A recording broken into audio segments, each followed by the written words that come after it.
Right then, gapping piston rings. So unless you buy off the shelf, if you buy replacement rings, you're going to have to gap them down to size, which is what we're going to do here.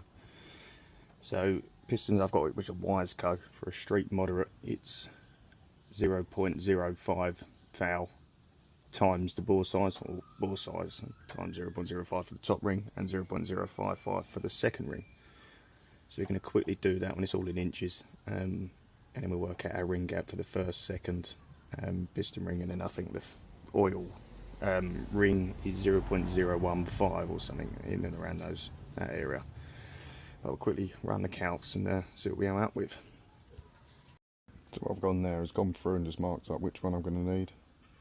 So that was for piston ring 1, combination of those two for piston ring 2, and we'll do the same for the oil ring, which is 15 foul, which is right there anyway, for oil.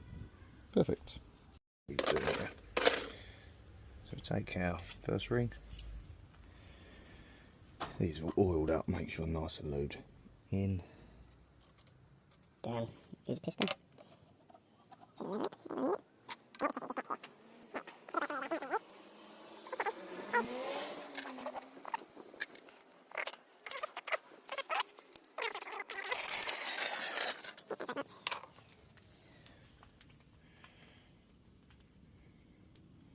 You bare the edges.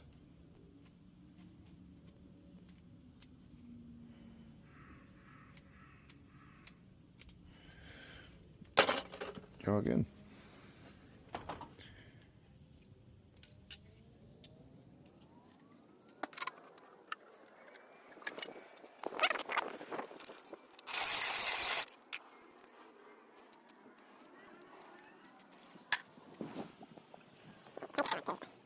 I'll add another 0. There you go. So we're in then, starts right in, and it's good to go.